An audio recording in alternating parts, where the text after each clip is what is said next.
Hello guys, bersama saya lagi dalam Alright Napa Channel. Sekali lagi gempak sahabat-sahabat semua. Lokman Adam mengatakan, senjata makan tuan kerana kesombongan dan keangkuhan. Inilah yang berlaku sahabat-sahabat semua. Ya, kerana tindakan mereka untuk membantah dan menolak satu klausa ya dalam akta lompat parti ini, akhirnya mereka hari ini meroyan dengan perkara ini. Jadi saya membawakan kita untuk mendengar ya pencerahan panas daripada Lokman Adam, isu semasa ya, dan apa yang pernah dilakukan oleh geng-geng daripada Perikatan Nasional. Tolak virus Perikatan Nasional, hashtag. Itu dia. Jadi sahabat semua, menarik untuk kita tonton ya apakah yang pendedahan ataupun pencerahan yang dibuat oleh Lokman Adam ini. Jadi tanpa buang masa, mari kita tonton bersama-sama. Tuan-tuan, hari ini bila kita dah bergabung dengan musuh politik kita, ada orang cakap, dia kata,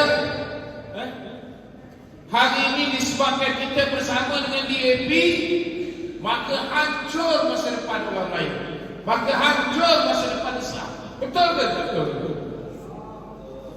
Saya nak beritahu dengan saudara, kalau Haji Hamid, kalau Muhyiddin Yassin ada sekelumit di dalam hati dia nak meletakkan Islam, nak meletakkan Melayu, mengatasi segala-galanya, bila tuanku titahkan supaya bersatu PAS, gerakan Perikatan Nasional ini bergabung dengan PH, dan kalau Muhyiddin pada ketika itu bersetuju dengan cadangan tuanku, saya nak beritahu tuan-tuan, pada ketika itu 73 ahli parlimen Perikatan Nasional adalah Islam Melayu. Campur Bagan Serai di Padang Serai, dia ada 74. Di dalam Pakatan Harapan ada 82. Daripada 82 ini 29 Melayu Islam. Kalau dicampurkan 82 dengan 74, saudara kita ada 156. 156 dengan 148 yang membentuk kerajaan perpaduan. Mana lagi ramai tuan? 156. Kerajaan lebih stabil. Betul tak betul? Dari segi kekuatan Melayu, 74 orang ahli parlimen Melayu Islam Perikatan Nasional campur 29 daripada Pakatan Harapan, ada 103 orang wakil rakyat Melayu Islam. Yang bukan Islam hanya ada 53 orang. Maknanya saudara, 2/3 daripada kerajaan yang dibentuk itu orang Melayu, orang Islam. Betul tak betul? Hari ini disebabkan Perikatan Nasional tolak cadangan tuanku ini, maka hamba terpaksa bergabung dengan Pakatan Harapan, kemudian campur dengan kawan-kawan lain. Hari ini kerajaan yang kita bentuk ada 148 tolak salin sorak, 148 asal negeri saudara, 76 Melayu Islam dan 72 bukan Melayu dan bukan Islam. Hanya separuh. Jadi ujar di saudara, kalau ada mana-mana pemimpin atau ahli PAS atau ahli bersatu mengatakan bahawa mereka nak melaksanakan Islam, mereka nak fikir tentang Islam, dia letak Islam mengatasi segala-galanya, tuan-tuan boleh cakap dengan dia orang, jangan sembah. Itu semua kata orang tu bullshit. Sebab apa? Sebab mereka ada peluang meletakkan Islam menjadi lebih besar, lebih dominan, 2/3 daripada kerajaan yang dibentuk. Tetapi mereka tolak. Mereka tolak pasal apa tuan-tuan? Siapa boleh beritahu saya kenapa Muhyiddin dan Haji Hamid tolak kerjasama dengan ni Pakatan Harapan? Siapa tahu? Semua tak tahu. Sebab apa? Sebab dia nak jadi PM dia, tuan-tuan. Sebenarnya saudara, apa yang berlaku ini saudara, kehendak Allah. Kenapa saya kata kehendak Allah? Kerana di saat waktu memanggil Muhyiddin, tiba-tiba tuan-tuan Allah Ta'ala tarik kecerdikan otak. Dia tak boleh beza 82 kursi dengan 72 kursi mana lebih banyak. Siapa lebih layak jadi PN. Dia ada 73 kursi, Anwar ada 82 kursi, dia tetap nak jadi PN. Kalau ketika itu saudara, tuanku pula tiba-tiba kata disebabkan Muhyiddin pernah jadi PM, Anwar tak pernah jadi PM. Disebabkan Anwar pernah jadi TPM, maka better mencadangkan Muhyiddin jadi PM, Anwar jadi TPM saja. Agak-agak tuan-tuan, Muhyiddin setuju tak kita sama dengan DP? Confirm setuju tuan-tuan. Sebab dia nak jawatan Perdana Menteri saja. Dia dah rasa nikmat jadi Perdana Menteri. Dia boleh lockdown satu negara sesuatu bapak dia. Dia boleh bentangkan apa saja tuan-tuan. Dia boleh gunakan duit negara ketika musim darurat tuan-tuan, tanpa perlu dibawa kepada parlimen. Dan kita pun dah tahu hari ini berapa banyak direct projek yang dia berikan. Kemudian dia sapu duit janda wibawa. Kemudian dengan duit daripada token-token judi yang dia nikmati, dia dah rasa nikmat jadi Perdana Menteri tuan-tuan. Dia tak nak jadi timbalan Perdana Menteri.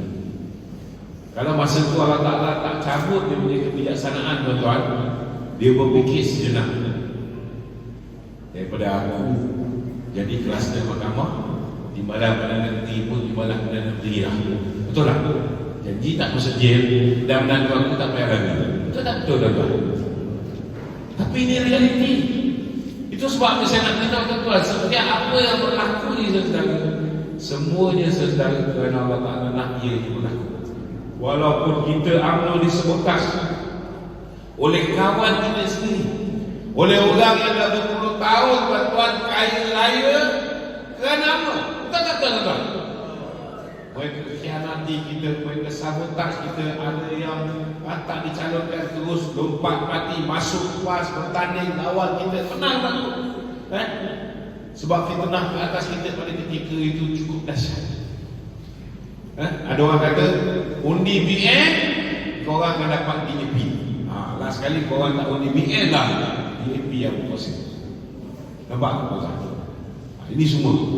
Itu sebabnya saudara, hari ini kita kena nikmatikan, kita kena nikmatikan.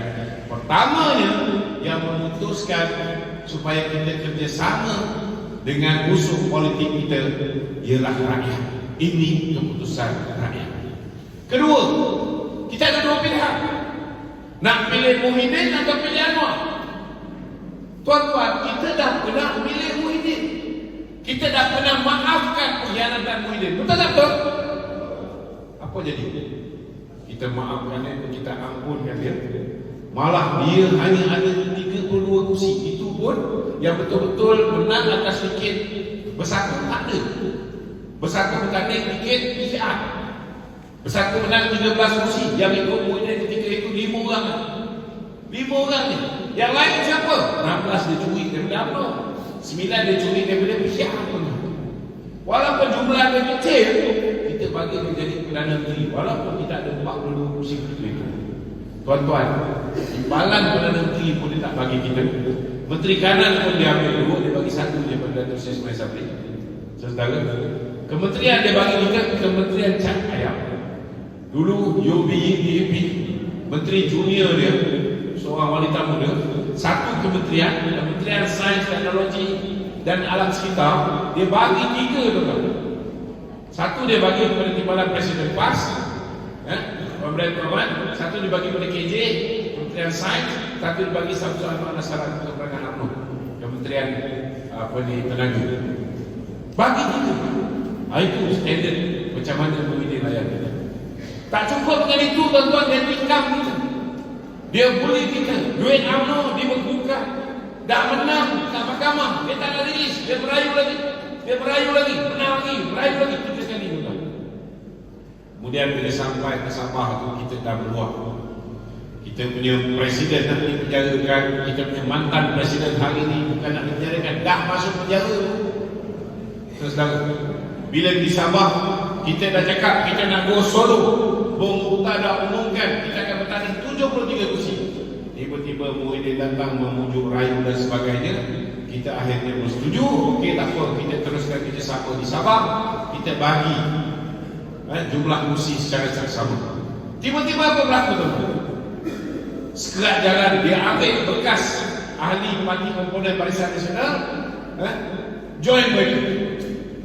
Kemudian dia bagi duit dekat musuh-musuh, orang-orang yang bertanding bebas supaya lawan dan kalahkan dia.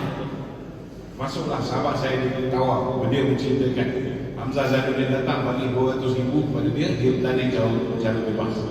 Saya nak beritahu tuan-tuan, akhirnya dia bertanding lebih daripada kita. Darah dia bertanding lebih daripada kita. Kita menang lagi banyak daripada dia jadi ketua menteri. Jadi macam mana tuan-tuan kita nak bekerjasama dengan mereka? Itu sebab di Melaka, walaupun Tan Sri Anwar Musa kata boleh menang hanya 8 kursi, Ismail Sabri kata tak boleh menang, tapi Datuk saya kata no way, kita go solo. Dan Alhamdulillah, kerana masa itu bersesuaian tuan-tuan, bukan kerana UMNO buat, tetapi masa itu juga penting. Masa itu Covid, kerana tuan-tuan bila datang Covid ni, kebanyakan orang Cina ni dia health conscious, dia jaga kesihatan dia takut nak keluar semua, itulah masa terbaik. Sebab kita tahu pada ketika itu kebanyakan daripada masyarakat Cina, mereka ini dia pro kepada Pakatan Harapan. Jadi that's the best time. Itu sebab kita boleh menang 21 kursi di Melaka, kita boleh menang 2/3 di Johor. Sebab pemilihan tarikh, the right timing penting. Bila ada feel good factor. Tapi nak buat macam mana saudara? Kerana menangkan kursi Perdana Menteri balik, nak berasa jadi menteri kabinet balik, akhirnya saudara bila raya didiri hingga akhirnya UMNO berada dalam keadaan yang cukup menjadikan tinggal 20 kursi. Jadi di antara dua pilihan Muhyiddin dan Anwar tadi, kita tidak kena khianat dengan Muhyiddin. Anwar pernah khianat kita tak tahu. Yang kenakan presiden kita, mantan presiden kita, ialah kerajaan PH di bawah pimpinan Mahathir, bukan bawah pimpinan Anwar Ibrahim. Yang bully kita ialah Mahathir dan Muhyiddin, bukan Anwar Ibrahim. Jadi akhirnya tuan-tuan, selepas berbincang macam Datuk Seri Syafri tadi sebut, sampai pukul 1 pagi, kita pilih yang mana mudarat yang paling kecil, paling kuat. Maka akhirnya kita putuskan untuk memilih bersama dengan Datuk Seri Anwar sebagai calon Perdana Menteri kita, dan memilih bersama dengan Pakatan Harapan sebagai parti komponen untuk kita bergabung dan membentuk kerajaan. Tuan-tuan, dari segi pilihan, yang pertama tadi, antara dua ni kita pilih orang yang belum menganiaya kita.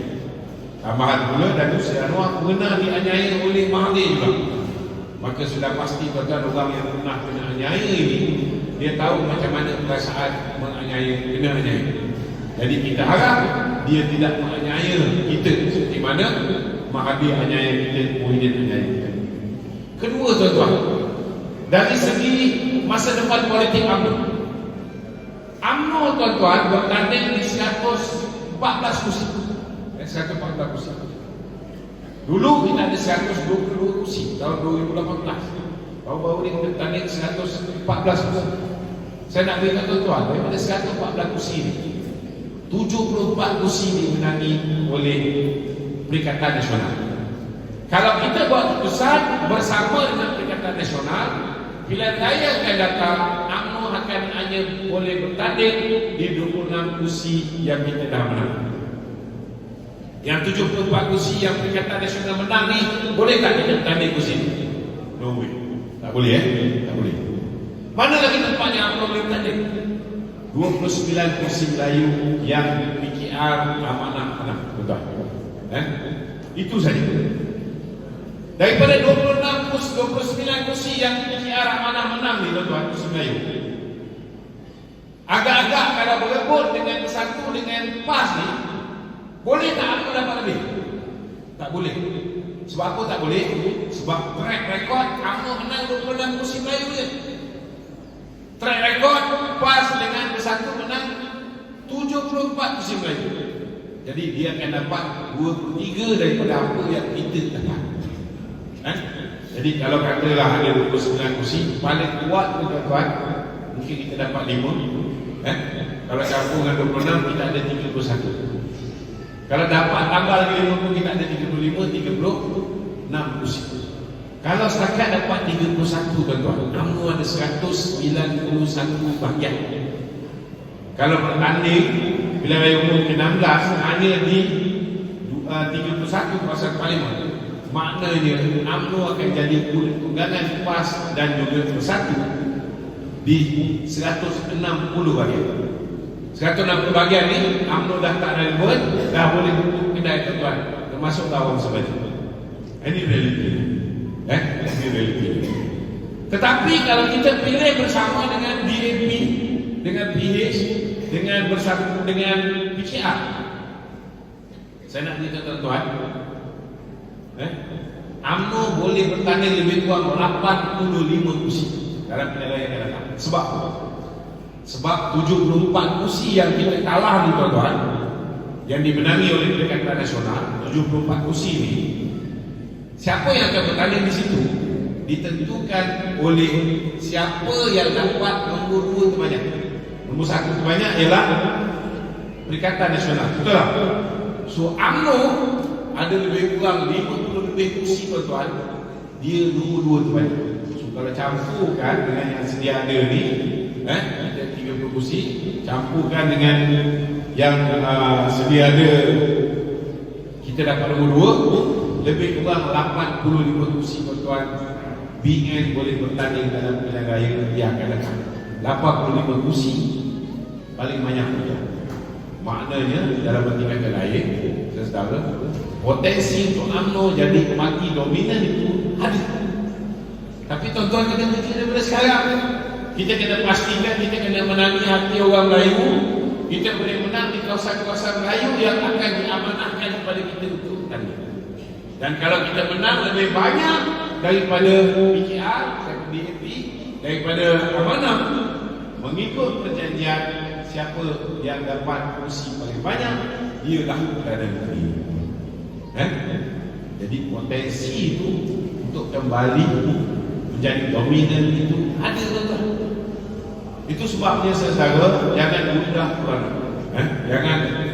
Jangan rasa kita ni dah kalah, dah ditipu tangga, kena pijak lagi, kita tak boleh bangkit. Saya nak beritahu saudara, rakan-rakan komponen, DAP baik, PKR baik, amanah baik, mereka sangat menghormati UMNO. Dan hari ini tuan-tuan kita tengok, kalau dulu orang takut dengan DAP ni masalah apa? Yalah, kita pun 58 tahun kita lawan dengan DAP, betul tak betul?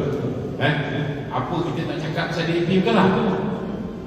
Dan apa yang diorang pun tak cakap pasal kita. Tetapi bila kita dah berkawan, dah terpaksa duduk dalam satu pasukan tuan-tuan, apa yang kita cakap yang lepas, kita tak boleh apa-apa. Kita ikut resmi macam Muhyiddin Yassin. Dulu Muhyiddin kata apa? PAS parti ajaran sesat. Betul tak betul? Ada kita dengar sekarang ni Muhyiddin kata PAS parti ajaran sesat? Tak ada. Dulu Mahathir kata bahawa Ibrahim Libya yang buat apa ni, yang dibunuh beramai-ramai di Mali, ini semua parti kata. Betul tak? Hari ini kita tengok orang yang kata Ibrahim Libya parti kata ini bukan parti syahid, orang ini diangkat oleh PAS. Hari ini mereka melupakan segala benda-benda ini pergi perbezaan yang lepas. Mereka dah mula fokus untuk yang masa akan datang. Jadi kita terpaksa menggunakan kaedah yang sama. Kerana hari ini rakyat yang membuat keputusan memaksa untuk kita bergabung dengan musuh-musuh politik. Dan kita ada dua pihak musuh politik kita, BN dan PH. Dan kita pilih untuk bersama dengan PH kerana kita belum pernah lagi tuan dianiaya ataupun belum pernah lagi, belum teruji Datuk Seri Anwar ni. Kita tengok macam mana. Dan setakat hari ini kita tengok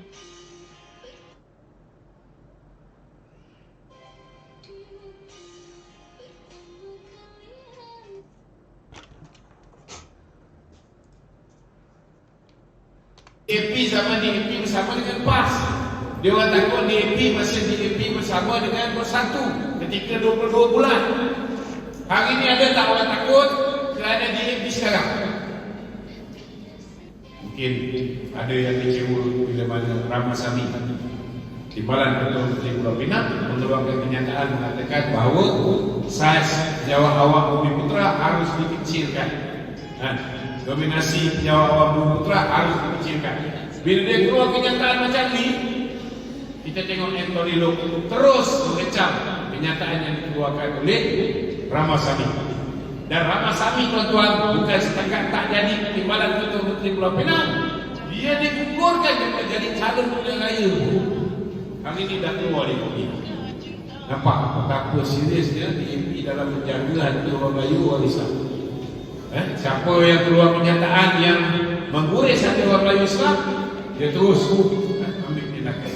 Tony Puah kata orang UMNO korap, DN korap, terus digugurkan dan menjadi calon pilihan raya. Ada seorang pemuda DAP di Balakong mengeluarkan kenyataan terhadap umat Islam, terus digantung keadaan sementara menunggu siasatan baru. Nampak? Di pihak ini betul-betul nak jaga hubungan dengan kita. Dan mereka ni, tuan-tuan, mereka belajar melalui kesilapan. Dulu bila mereka berkuasa 22 bulan, bila mereka tersilap cakap, mereka terlanjur perbuatan, akhirnya berkuasa hanya 22 bulan, lepas tu jadi pembangkang. Bila jadi pembangkang, tuan-tuan, apa jadi? Limpuan yang Susah Agung DAP akhirnya menjadi kluster mahkamah. Betul tak? So mereka juga belajar melalui kesilapan yang lepas. Dan ini memudahkan kita. Ini memudahkan UMNO. Kalau dulu kita kena bentuk didik gerakan sebuah parti komunis, parti yang betul-betul kuat kawan dia. Tetapi bila kita tarik gerakan masuk dalam Barisan Nasional, selepas peristiwa 13 Mei 1969, kita tengok berpuluh tahun kita dengan gerakan semua boleh. Tak ada kita dengar gerakan ni Chauvinis ke, tak ada kita dengar gerakan ini anti Melayu, anti Islam.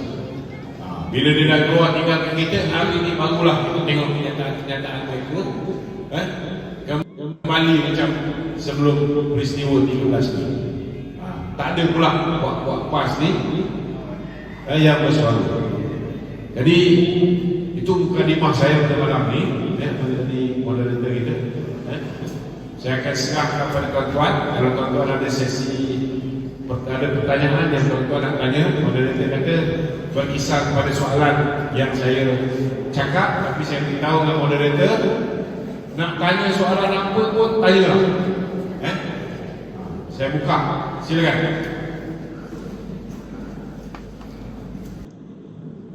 Alright, sahabat-sahabat semua, itu dia pencerahan dan juga isu-isu panas ya yang diberikan pencerahan daripada Lokman Adam. Memang padu, memang memang hebat sahabat semua. Akhirnya senjata makan tuan sendiri mengena batang hidung sendiri ya. Sebenarnya ditujukan kepada geng-geng daripada virus Perikatan Nasional yang menolak klausa ya dalam satu akta lompat parti itu. Akhirnya apabila 4 ahli parlimen daripada Bersatu dari Perikatan Nasional memberikan sokongan, mereka tidak berbuat apa-apa. Hari ini mereka meroyan, membuat fitnah-fitnah, tuduhan kononnya ada unsur rasuah, sogokan, habuan dan pelbagai lagi sahabat semua. Dan kita tahu ya beberapa saman telah dibuat oleh individu-individu yang dituduh ya menjadi dalang di dalam isu itu. Jadi terima kasih sahabat semua, sampai di sini saja. Izinkan saya untuk mengundurkan diri dan seperti biasa peribahasa mengatakan tak apa pun kangkap 2 ton keinginan. Dalam bahasa Melayu tepuk dada tanya selera. Sekian saja daripada Alright Nampak Channel. Kita berjumpa lagi. Bye bye.